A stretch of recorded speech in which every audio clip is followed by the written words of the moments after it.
বন্ধুরা, আমরা সারাক্ষণ কিছু না কিছু ভেবেই চলি, রাইট?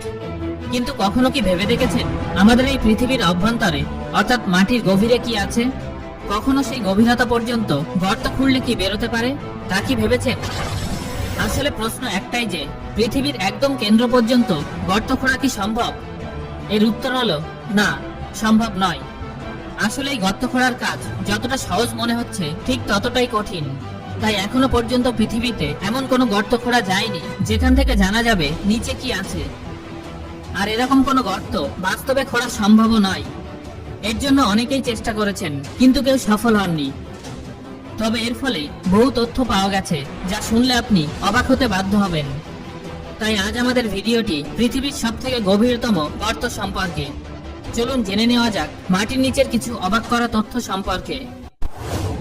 আমরা যখন গভীরতম গর্তের কথা আলোচনা করছি তখন জানিয়ে রাখি কিছু গর্ত সৃষ্টি হয়েছে প্রকৃতির খেয়ালে এবং কিছু মানুষের হাতে। এর মধ্যে সবথেকে গভীরতম গর্তটি কোলা পেনিনসুলাতে অবস্থিত, যেটি মানুষের হাতে সৃষ্ট। এটি সমুদ্রের অভ্যন্তরে সবথেকে গভীরতম পয়েন্টের থেকেও বেশি গভীর।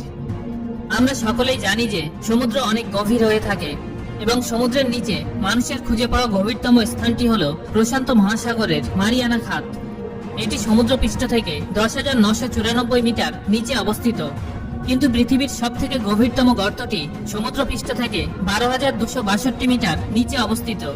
এর নাম কোলা সুপারডিপ বোরহোল। 1970 সালে সোভিয়েত বিজ্ঞানীরা ড্রিলিং ও মাইনিং নিয়ে নানা পরীক্ষা নিরীক্ষা করছিলেন, যা পরবর্তীকালে মানব ইতিহাসে শ্রেষ্ঠত্বের স্থান অর্জন করে। কোলা পেনিনসুলাতে একটি বৈজ্ঞানিক ড্রিলিং প্রজেক্ট শুরু করা হয়। এই প্রজেক্টের উদ্দেশ্য ছিল ভূ অভ্যন্তরে যতটা সম্ভব গভীরে পৌঁছানো। 1970 সালের 24শে মে ড্রিলিং শুরু হয় এবং 1989 সালে অর্থাৎ প্রায় 20 বছর ধরে কাজ চলার পর গর্তটি সমুদ্রপৃষ্ঠ থেকে 12,262 মিটার নিচে পৌঁছায়। 2019 সালের আগস্ট মাসের তথ্য অনুযায়ী এটি পৃথিবীর সবথেকে গভীরতম মনুষ্যসৃষ্ট বা কৃত্রিম গর্ত। স্বাভাবিকভাবেই এটি গিনিস বুক অফ ওয়ার্ল্ড রেকর্ডে জায়গা করে নিয়েছে। এই বোরহোলটির ব্যাস 23 সেন্টিমিটার। এই প্রজেক্টের কর্মকর্তাদের লক্ষ্য ছিল 15,000 মিটার গভীরতা পর্যন্ত যাওয়া, কিন্তু 12,262 মিটার গভীরতায় পৌঁছানোর পর অত্যন্ত উচ্চ তাপমাত্রার সম্মুখীন হতে হয়। 100 ডিগ্রি সেলসিয়াসের বদলে অনুভূত হয় 180 ডিগ্রি সেলসিয়াস। তাই এরপর কাজ বন্ধ করে দেওয়া হয়। বিজ্ঞানীরাও স্বীকার করেছেন যে এত গভীর গর্ত তৈরি করা একেবারেই সহজ কাজ নয়। এখন প্রশ্ন হচ্ছে, এত বছর ধরে এত গভীর গর্ত খুঁড়তে খুঁড়তে বিজ্ঞানীরা কি জানতে পেরেছেন? এর মধ্যে কি কোনো রহস্যের পর্দা উন্মোচিত হলো? এটা শুনতেই কেমন রোমাঞ্চকর লাগছে, রাইট? বিজ্ঞানীরা জানিয়েছেন এই গর্ত খুঁড়তে গিয়ে তারা 3টে জিনিসের সন্ধান পেয়েছেন। প্রথমে তারা পেয়েছেন প্রচুর জল। আর এই জল সম্পর্কে বলতে গিয়ে তারা জানিয়েছেন এখানে পাথরের রূপে মজুদ খনিজ পদার্থের কথা, যা হাইড্রোজেন ও অক্সিজেনকে জলে রূপান্তরিত হতে বাধ্য করে। আর আমরা তো সকলেই জানি যে হাইড্রোজেন ও অক্সিজেনের মিশ্রণেই জল তৈরি হয়। এরপর তারা বলেছেন সূক্ষ্ম জীবদের কথা, যাদের অস্তিত্ব 6,700 মিটার গভীরে খুঁজে পাওয়া গেছে। আর বিজ্ঞানীদের বক্তব্য অনুযায়ী এরা ওই গর্তের মধ্যে সবথেকে অদ্ভুত জিনিস। এত গভীরে প্রাণের অস্তিত্ব থাকা সাধারণত সম্ভব নয়। তাই এই সূক্ষ্ম জীবদের উপস্থিতি বিজ্ঞানীদের ভাবিয়ে তুলেছে। এর একটা কারণ অবশ্যই উষ্ণতা, কারণ মাটির যত গভীরে যাওয়া যায় উষ্ণতা ততই বাড়তে থাকে। আর অত্যাধিক উষ্ণতায় কোনো জীবের পক্ষেই বেঁচে থাকা সম্ভব নয়। কিন্তু বিজ্ঞানীদের ধারণা সম্পূর্ণ ভুল বলে প্রমাণিত হয়, কারণ অধিক উষ্ণতা ও গভীরতাতেও বিজ্ঞানীরা বহু মাইক্রোবের সন্ধান পান। এই সমস্ত মাইক্রোব কিন্তু জলে নয়, গর্তের মধ্যে পাওয়া পাথরে পাওয়া গেছে। এই পাথরগুলো কোটি কোটি বছরের পুরনো। আর 3 নম্বরটি হলো উষ্ণতা। এই গর্তের মধ্যে তারা অত্যাধিক উষ্ণতার সম্মুখীন হন, যার মান প্রায় 180 ডিগ্রি সেলসিয়াস।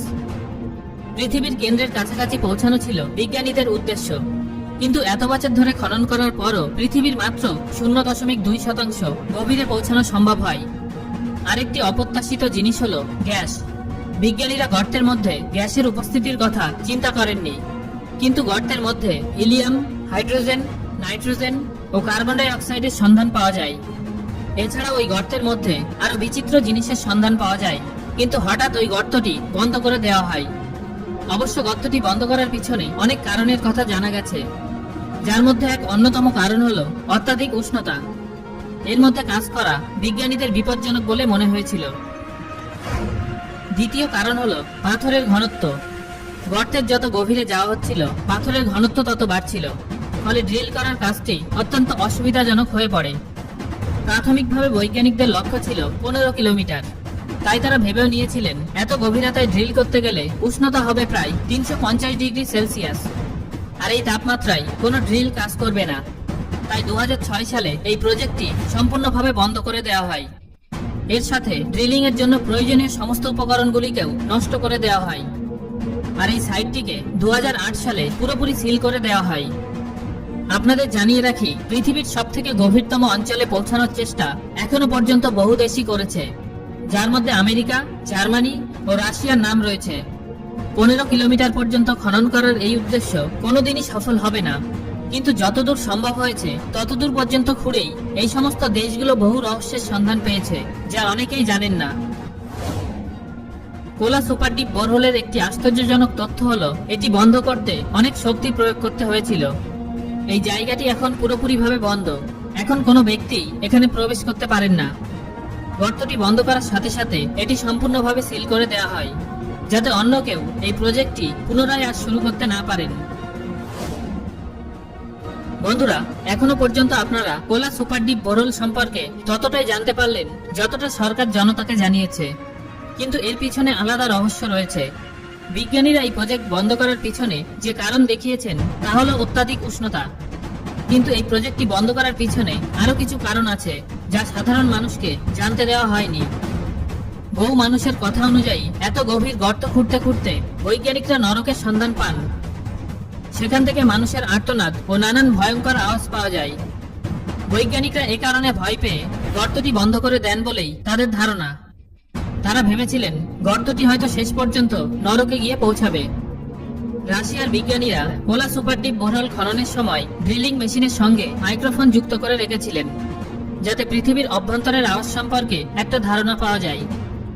কিন্তু তারা সম্মুখীন হন ভয়ঙ্কর ও অদ্ভুত কিছু চিৎকার ও আর্তনাদের, যাকে সাউন্ড অফ হেল বা নরকের আওয়াজও বলা হয়। তাদের ধারণা অনুযায়ী এই আওয়াজ পাতালের অভ্যন্তরে অবস্থিত নরকের আওয়াজ, মানুষ, জানোয়ার ও রাক্ষসের আর্তনাদের আওয়াজ।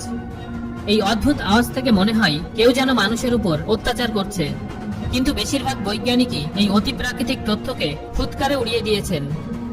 তাদের মতে পৃথিবীর অভ্যন্তরে লাভা স্রোত বা পাত চলাচলের জন্য এই আওয়াজ সৃষ্টি হয়েছে, কারণ বাইরে থেকে পৃথিবীকে শান্ত দেখতে হলেও পৃথিবীর অভ্যন্তর ভাগ একেবারেই শান্ত নয়।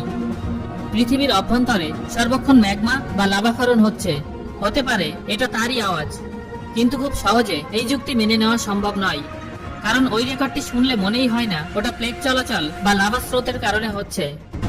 বরং কিছু মানুষকে এক জায়গায় বন্দী করে রেখে অমানবিক অত্যাচার করলে যে আওয়াজ বেরোনো সম্ভব, এটা যেন ঠিক তারই মতো। দৈত্যাকার কোনো প্রাণীর অদ্ভুত হাসি এবং মানুষের আর্তনাদি শোনা যায়।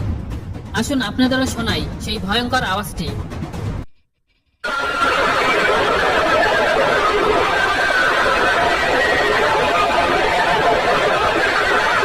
বন্ধুরা, ভিডিওর শেষ পর্যায়ে আমরা পৌঁছে গেছি, কিন্তু আজও এই গর্তটি বন্ধ হওয়ার পিছনের সঠিক কারণটি কেউ জানেন না। তবে বেশিরভাগ মানুষই নরক সম্পর্কিত তথ্যটিকেই বিশ্বাস করেন। কিন্তু আপনার কাছে কোন তথ্যটি সবথেকে বেশি বিশ্বাসযোগ্য বলে মনে হয়েছে কমেন্ট করে আমাকে জানান। আমি আপনার মতামত জানতে ভীষণই আগ্রহী।